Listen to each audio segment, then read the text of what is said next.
On va continuer notre construction de notre infrastructure HTTP. Et donc, dans les 3 vidéos précédentes, on a d'abord vu comment on pouvait utiliser Docker pour préparer un serveur Apache HTTPD, qui dans ce cas-là, avec la configuration par défaut, nous permettait de fournir du contenu HTML, des images et des fichiers JavaScript.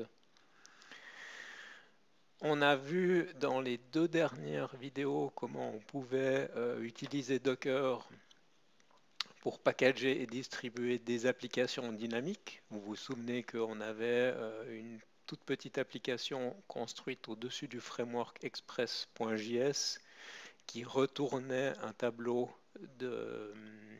d'étudiants généré aléatoirement, donc qui retournait des données JSON.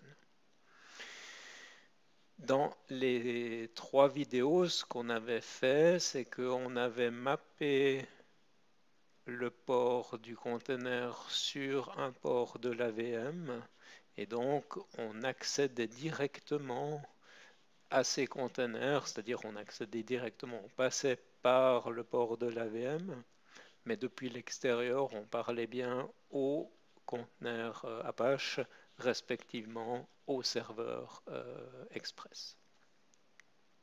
Ça, c'est un setup qu'on utilise très rarement. Et on va voir maintenant, alors ça va nous prendre quelques vidéos pour arriver à construire toute cette infrastructure, mais ce qu'on va faire, c'est qu'on va déployer ici un reverse proxy qui va devenir notre point d'entrée unique dans l'infrastructure.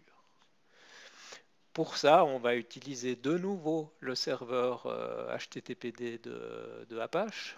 C'est un des logiciels qu'on peut utiliser. On aurait pu utiliser HAProxy, on aurait pu utiliser Nginx. C'est 2 autres exemples de logiciels qui peuvent fonctionner comme reverse proxy. Donc ce qu'on va faire, c'est qu'on va configurer Apache. Dans ce cas-là, lui, il ne va pas fournir directement du contenu HTML. C'est pour ça que ici, j'ai retiré cette boîte contenu. Et puis, du fait qu'on ne va pas mapper les ports de ces containers, on sait de toute façon que depuis l'extérieur, ils ne seront pas joignables directement.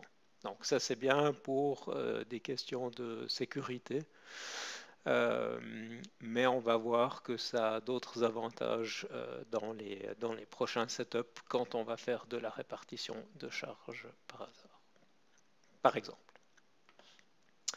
Alors, sur cette architecture ici, vous voyez que j'ai mis cette image Ajax. Ça va nous permettre aussi d'expliquer ce qu'on entend par des requêtes Ajax. C'est un terme que vous avez certainement déjà entendu. Alors, quand on utilise le protocole HTTP, il y a un premier type de requête, c'est ce qui est ici sur la flèche rouge, où très souvent, vous avez un navigateur qui va faire une requête HTTP GET à un serveur statique pour lui demander d'obtenir soit un fichier HTML, soit des images PNG, JPEG, soit des fichiers JavaScript. Chaque fois que l'utilisateur va cliquer sur un lien, chaque fois qu'il va saisir une adresse dans la barre de son navigateur, comme ici, on a une requête normale qui est effectuée. Le contenu va retourner sur le chemin rouge et puis le navigateur va rafraîchir toute la page. Donc là, rien de particulier. Ce qu'on appelle des requêtes Ajax, c'est une fois que vous avez chargé la page, maintenant très souvent vous avez du code JavaScript qui est exécuté dans la page, et ce code JavaScript peut de manière asynchrone envoyer d'autres requêtes vers un serveur. C'est ce qu'on représente ici sur la page bleue. Alors, dans quel cas on veut faire ça? Aujourd'hui, on utilise souvent des interfaces utilisateurs développées en HTML et en JavaScript. Donc, vous avez votre page principale, et puis quand l'utilisateur va saisir des données dans des formulaires, quand il va interagir avec des contrôles graphiques, le client, la logique client va vouloir obtenir des données d'une application dynamique, recevoir ces données et puis mettre à jour certaines parties de l'écran. Si vous utilisez Facebook, si vous utilisez Google Apps, si vous utilisez plus ou moins n'importe quelle application un petit peu cossue de nos jours, ben, c'est ce qui se passe. On fera des manipulations, on verra qu'on peut étudier ou analyser ces requêtes-là et puis les visualiser dans le navigateur. Ces requêtes Ajax, pour pouvoir les utiliser, on est presque obligé, ou en tout cas une des façons de pouvoir les utiliser, c'est de passer par un reverse proxy.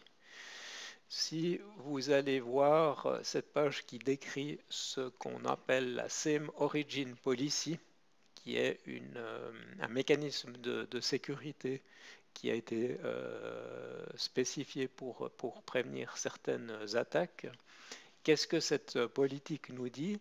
Elle nous dit que normalement, un script qui est exécuté et qui vient d'un certain nom de domaine ne peut faire des requêtes que vers le même nom de domaine.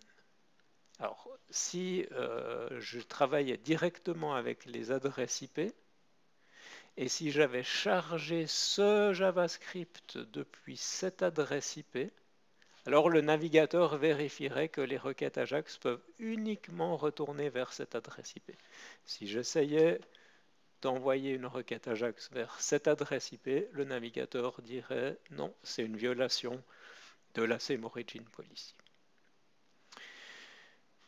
Ici, on a deux serveurs, donc ils vont avoir deux adresses IP. Ils auraient, même si on travaille avec des noms DNS, ils auraient des noms de hosts différents.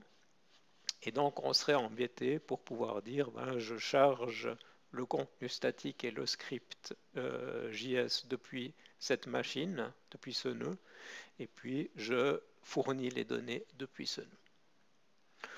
Aujourd'hui, si vous êtes confronté à ce problème, vous allez voir que très souvent on utilise une technique qui s'appelle le Corse, mais dont je ne vais pas parler aujourd'hui. Ce qu'on a fait pendant très longtemps et qui continue à fonctionner, c'est justement de dire on va mettre en place un reverse proxy. C'est un point d'entrée unique. Lui, je vais lui attribuer un nom DNS, par exemple demo.res.ch. Et donc, ce qui va se passer, c'est que du point de vue du navigateur, quand on va communiquer avec cette infrastructure, on verra uniquement ce nœud ici. Donc, que j'obtienne des données statiques ou que j'obtienne des données dynamiques, dans les deux cas, j'aurai l'impression que tout vient d'un nœud qui s'appelle demo.res.ch et donc la Same Origin Policy ne sera pas violée. Donc, ça, c'est une des raisons pour lesquelles ça vaut la peine de mettre en place un reverse proxy. Donc, par rapport à l'ordre des choses dans lesquelles on va faire, on va d'abord construire ça et puis dans un deuxième temps, on va voir comment on peut implémenter le reverse proxy. Donc ce qu'on va faire dans un premier temps, et on le fera dans la prochaine vidéo, on va démarrer deux containers. On va démarrer ce container et ce container. On va regarder quelles sont les adresses IP qui leur ont été attribuées. Et puis, en fonction de ça, on va préparer une nouvelle image Docker pour notre reverse proxy. On va le configurer et on va tester le setup. Je vous annonce tout de suite que ces manipulations-là, où on démarre les containers à l'avance, c'est une configuration qui est assez fragile. On le fait juste comme une première itération. Pourquoi est-ce que c'est fragile? Parce que dans cette configuration, je vais hardcoder les adresses IP de ce container et de ce container Or, ces adresses IP, elles sont attribuées dynamiquement par Docker. Donc c'est une mauvaise idée dans une image d'un reverse proxy de hardcoder des adresses IP. Mais comme on doit faire les choses les unes après les autres, on va commencer avec ce setup. Donc le rôle du reverse proxy, ça va être de faire l'aiguillage, d'orienter les requêtes vers le bon container. Comment est-ce qu'on va faire pour choisir ça? On va vraiment regarder ce qui arrive dans les requêtes HTTP. On voit que dans les deux cas, le host, l'entête host va spécifier demo.res.ch. Par contre, l'URL, dans le premier cas, on va accéder à slash ou alors slash image ou slash JS. Et puis, il y a des URL particulières qui vont commencer par slash API, slash student. Ça, c'est une convention qu'on a posée. Et c'est ce qui va nous permettre de dire, quand une URL commence par ce préfixe, alors on fait le choix de l'envoyer vers ce container. Ça, c'est ce qu'on va faire dans la configuration de cette première étape. Mais on va faire ça dans la prochaine vidéo.